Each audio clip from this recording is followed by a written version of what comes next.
What is going on, everyone? Welcome to our Finance Tuesdays. And we are on part 3 of the blueprint towards financial freedom. And we're just using this book from Jerry Feta and just breaking down different terms and how we need to use these terms so we can be in a better place financially. And literally, we're going step by step.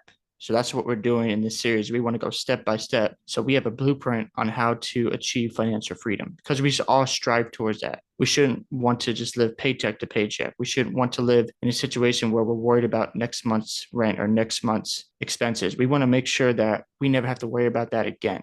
So today we're talking about the sacred account again, but we're also going to talk about a couple other things as well. Now, last week we discussed the debt buyout, how we use life insurance because the sacred account is a life insurance dividend policy. It's a whole life dividend paying policy. And what we do is we fund the account on a month-to-month basis. And then once we reach the amount where we can actually pay off our first debt, we do that. And then the minimum payment we were making, we redirect that payment to our sacred account because we pay ourselves back. So we can go ahead and fund that again and pay off our next debt. So we go smallest to highest. What happens when you're completely debt-free?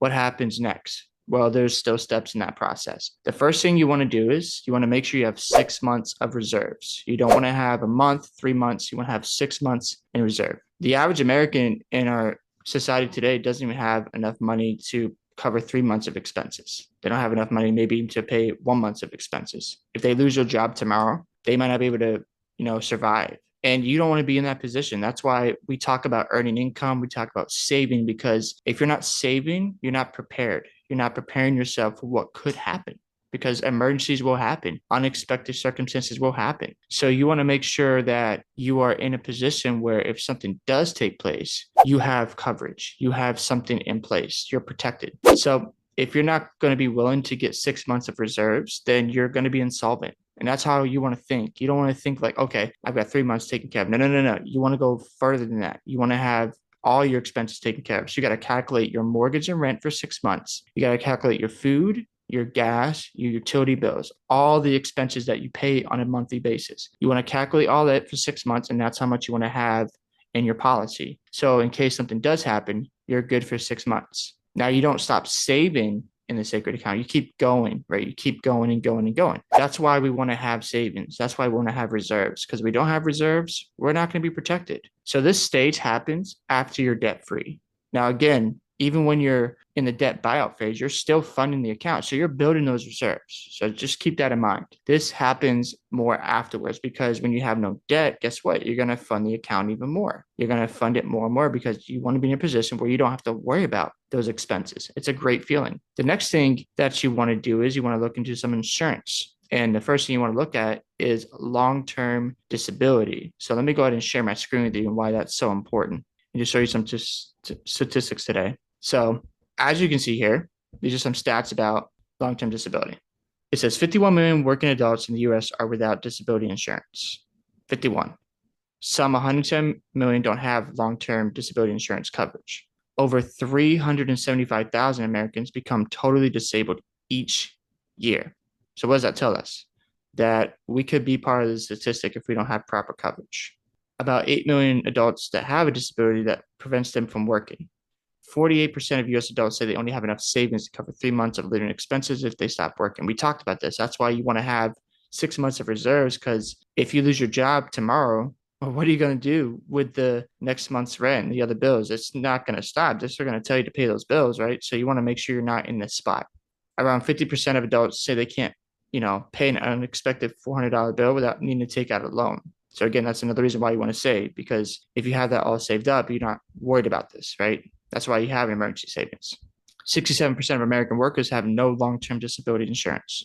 And then as we keep going, half of working Americans don't have adequate disability coverage. The most common reason someone gets a decline for disability insurance is their health, right? So the earlier you do this, the better, because again, you got to go through medical underwriting. So this happens after you're completely debt-free and after you have 6 months of reserves.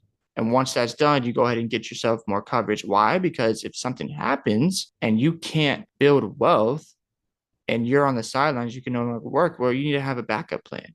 You need to have coverage, right? You have to consider these things. It's like a flat tire. You have a flat tire in your car. I'm sorry, you have a tire in your car because if your tire goes flat, then you have that spare tire available, right? So that's how you want to think about this. 33% of workers have access to long-term disability through their employer. So that's what 67% of the population don't. Around 41% of employers offer long-term disability insurance for their employees. So a lot of companies don't offer this. And then Americans are 5 times more likely to become disabled than die, but they are more financially prepared for death.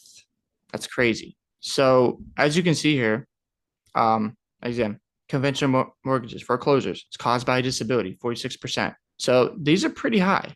These are some staggering statistics. As you can see, it could wipe out 10 years of savings. That's why you get this coverage, because yes, you're saved in a sacred account, but you need to have extra insurance just in case you are no longer able to move around like you used to, right? What if you get in an accident tomorrow? Think about that. And you can't move, like you're stuck, right? And you're disabled. Well, guess what? If you try to apply for a policy, now your health has changed, right?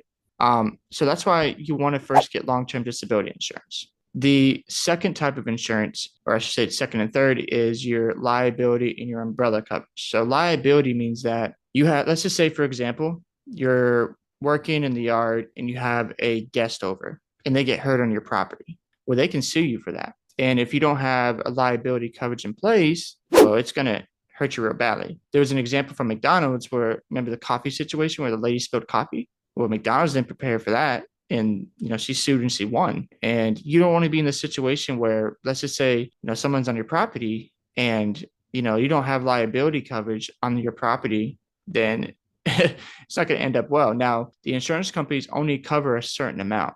So after that amount is passed, that coverage is surpassed, then you're left with the rest of it. So the second part of that is you want to get umbrella coverage, because the umbrella coverage will make sure that even if it goes past the limit, you have coverage.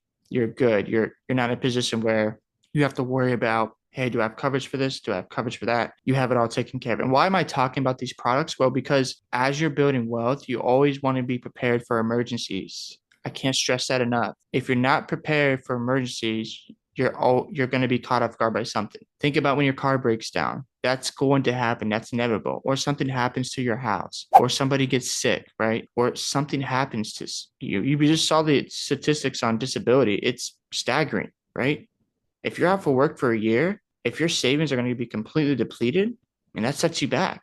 But if you have long-term disability insurance, you're good. You're covered, right? So I can't stress this stuff enough. You want to make sure you have these coverages in place. That's why we're taking steps towards financial freedom, because if we take these steps the right way, well, guess what? We're not going to be caught off guard. When I got unemployed in August and I had to find a new insurance job, I'm so glad I had enough capital that could take care of my expenses. It was a great feeling. Now, thank God I didn't have to use it because I found work very quickly. But the thing is, I'm glad I have that in place. And I'm still saving on a month-to-month basis in my policy, because I know if that happens again, well, I got to make sure I'm in the best position possible. That's why I'm paying off my debt now. That's why in January, I'm going to pay off my car. That's the next thing I'm going to do, because I recognize I have to make sure if this stuff happens again, I'm in a good position, right? So when you think about these things, you got to start thinking about the long term. You got to start considering, hey, where I'm at right now financially may not be the best place. And if something happens to me tomorrow, well,